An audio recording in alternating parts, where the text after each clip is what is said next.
let's continue from where we left off. So for some of you who are exposed to the concept of DevOps, you might actually ask the question, I love DevOps, or I know DevOps, I dig DevOps, so why do I need to worry about MLOps now? So just for those who have not been exposed to DevOps, a quick primer on what DevOps is. It's a set of practices which integrate software development with IT operations such that the delivery of software becomes automated, thus ensuring more reliable deployment of software. The essence being very similar to what we just discussed for MLOps, but in the world of software. And unlike machine learning, software is a lot more generic, right? Because it's encompassing a lot of things which are related to machine learning, but also otherwise as well. So let's maybe contrast the DevOps world with the MLOps world, and then hopefully with that you will understand that the two are actually complementary.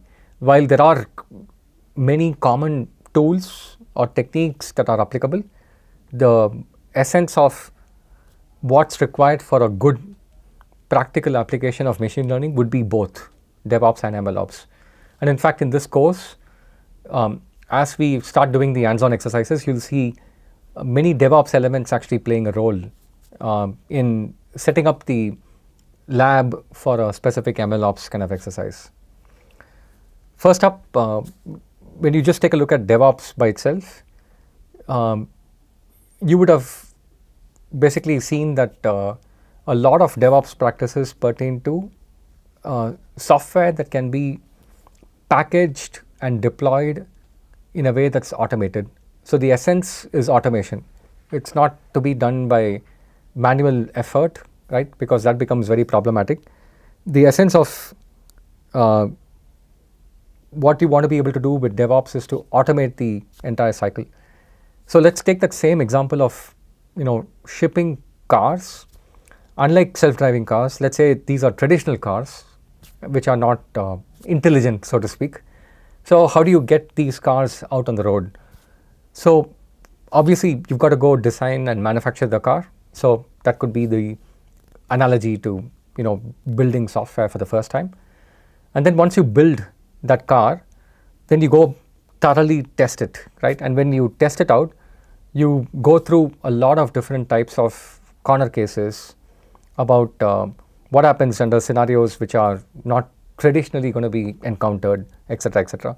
So those are various types of unit tests, and there's a whole bunch of testing methodologies that are there.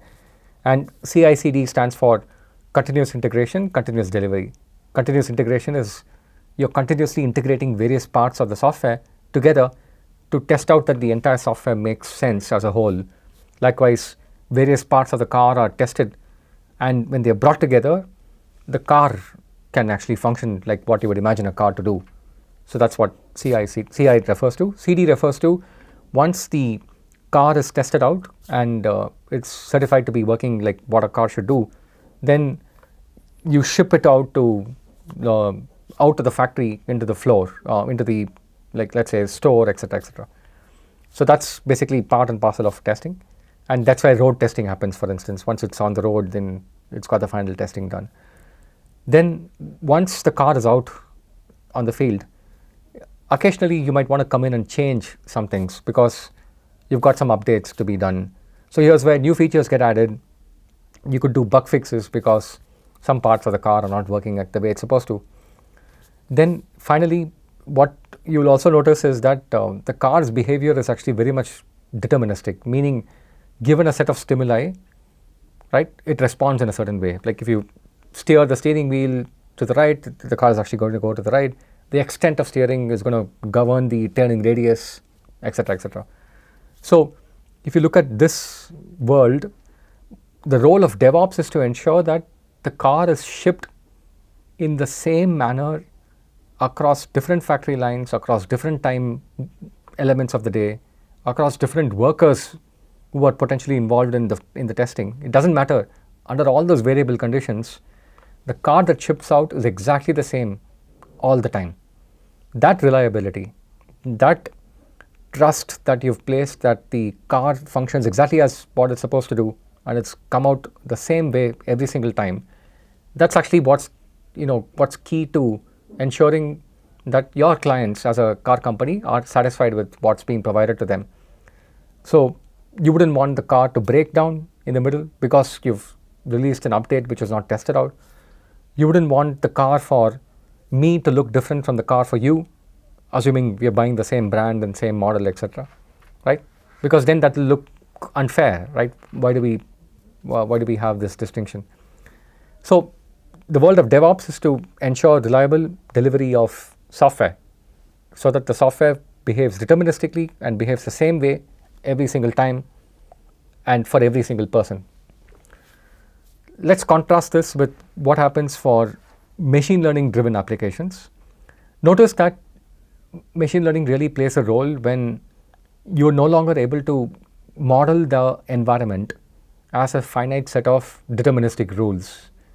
Therefore, you would want the system to actually learn what those behavioral interactions are, stimulus response, correlations, etc., using data.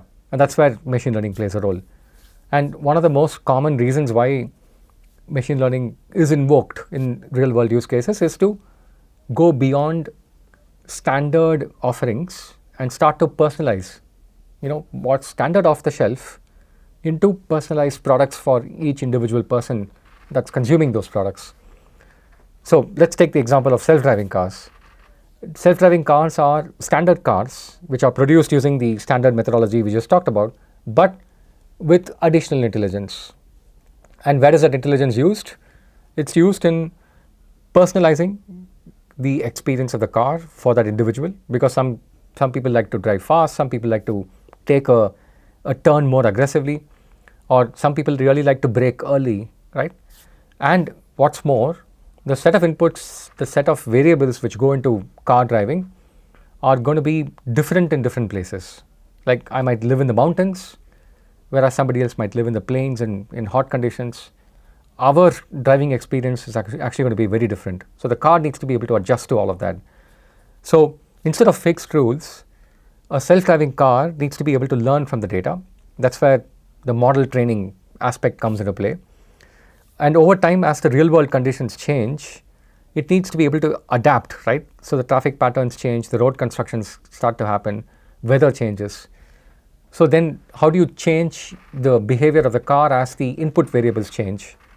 So that's part and parcel of ML systems. Then the self-driving cars also need continuous monitoring, because at any point in time, they're going to be able to have, some of their assumptions that they've made break. And when that happens, you wouldn't want the car to just dash or create an accident.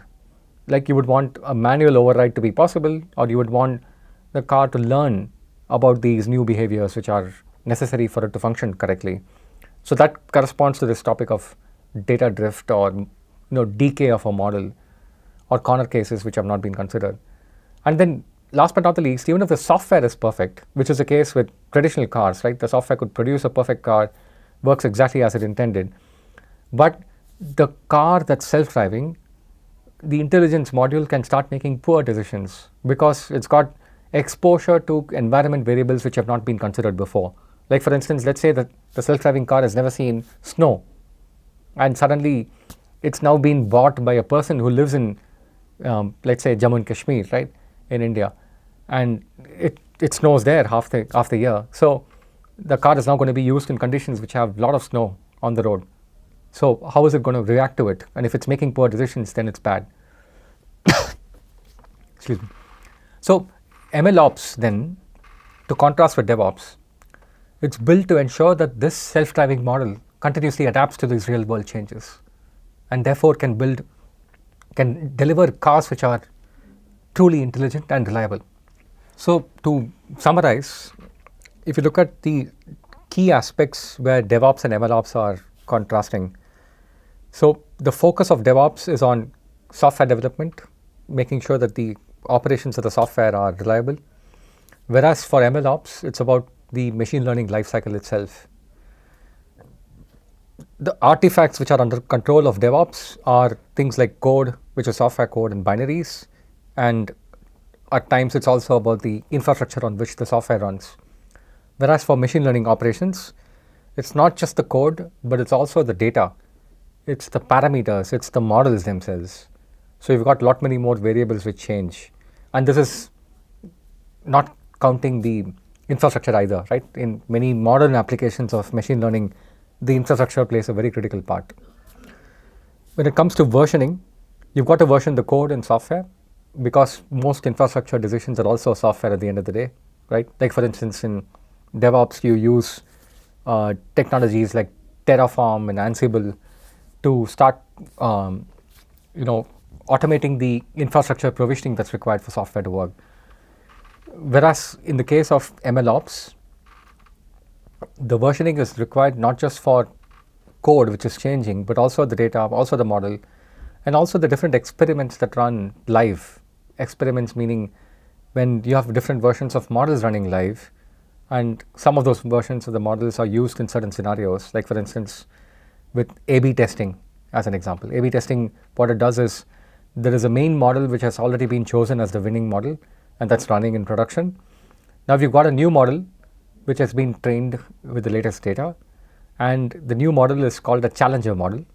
So the challenger model now wants to get promoted to production, but you're still not sure whether it's going to work out in practice or not. So the main model that's already live, which is called the champion model, the champion model will run for, let's say, some portion of the data, let's say 80% of the data, and then the remaining 20% gets diverted to the challenger model and the champion model, and then you compare the outputs to see whether the challenger model is doing well. So that's an experiment, and those experiments are running all the time with modern consumer-facing services, right? So that's also required to be versioned accurately. Deployment-wise, if you see, for software, CI/CD controls the application deployment, whereas here you would not just need CI/CD for the code to be deployed for the models, but also you would need to concentrate on the model deployment itself, especially as it pertains to continuously training those models over and over. Last but not the least, if you look at monitoring, for a software to be considered good performing, right, you would need it to be up for most of the time, and also for it to have reasonable performance, not degrade in performance over time, and that results in a bad experience. So logs, the uptime calculations, performance of the application, all of those are continuously monitored for a typical software. Whereas for MLOps related problem statements, you would need to you would need to monitor model accuracy, the drift in the data, because that's going to question your assumptions, and also the outputs of the models. They have to be checked for whether they're making ethical mistakes, right? Like for instance, they're making biased decisions because you've coded up something wrong as a data scientist, or the assumptions that are made about the data are wrong, and therefore it's making wrong decisions. And explainability. So the monitoring topics are different for MLOps. Right. So what constitutes an MLOps workflow? So first and foremost, the key steps is something I want to highlight here. And then through the rest of the course, we're going to take a look at each of these different steps in a lot more detail, right, with examples. So the first and foremost step would be to track model runs, right? And this includes what's the data, what are the parameters, and what's the result that it's producing. Now, it's easier said than done, because in most machine learning driven use cases, the data volumes are large, the data velocity is high. So when you run models for high velocity data, it's going to produce high velocity outputs. So when you track these model runs, then are you really tracking every single output that's going out? Potentially yes, right? It depends really on the nature of the problem statement. Like if you're in a regulated environment, like the example I was giving with the loan application in a bank, the regulation demands that you have traceability for each outcomes that you're producing. So naturally you've got to log everything, right, including the results. So being able to have that capability is one of the key steps of the workflow. The second part is the code itself. And here again I'm emphasizing only the aspect which is unique to MLOps. code being versioned as part of DevOps is something that I'm assuming is standard. For those who are not exposed to it, not a problem. We're going to go through the examples in a hands-on way such that you get a bit of exposure to it, but I'm not going to cover that in detail in this course. I encourage you to look up the software engineering course. So packaging ML code in order to be able to run it in different environments is something that's also a key part of the MLOps consideration. And last but not the least, how do you keep track of all the artifacts which are surrounding a machine learning application, which is the model itself, of course, but also things like weights, documentation, the deployment options, because sometimes you choose different deployment options based on multiple different use cases that the model is having to serve. So what I mean by deployment, let's take an example of the loan application. So the loan applicant might be somebody who's buying a mobile phone at a mobile store, right? Let's say Purvika Mobiles or Sangeeta Mobiles or a Tata Chroma, right? So the person who's actually buying the mobile phone is in the store and they have decided on the model, and the model has been picked because they have some particular features that they like, obviously, but also there are specific financial offers available for that model with their preferred card or a preferred payment mode. So those offers are then checked at the point of purchase, right? So the customer is billing, and the point of sale machine, which is a small handheld device, that has the data getting punched in, and then that device goes and talks to a loan applicant processor, right, like a bank, and the bank then quickly has to decide whether the loan application can be processed or not. So the entire cycle time has to be done super fast, because I'm not going to wait there as a customer. Like, I can't wait for a day. I've just come for a mobile phone purchase. I need to be able to leave with the mobile phone or not within like 5-10 minutes. So in that case, the model that's evaluating my creditworthiness needs to execute in real time, right? We're talking in the order of seconds. Contrast this with a different type of loan application, and this time it's for a home loan. So I want to buy a home and I've applied for a loan.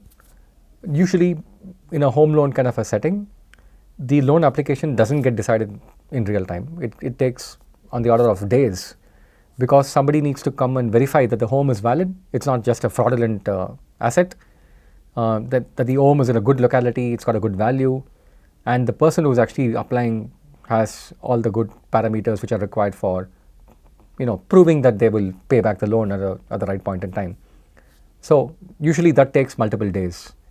So for that kind of problem statement, the model does not need to execute in real time, whereas it needs to be even more thorough in evaluating the creditworthiness of that particular loan applicant. So these are two different deployment models. One is for real time, the other is for offline processing. So that's just to give an example. When we discuss in a subsequent week, we'll go through all the different variations of deployment as well. Okay, let me take a pause here, and then we will discuss about the landscape of MLOps in the next video.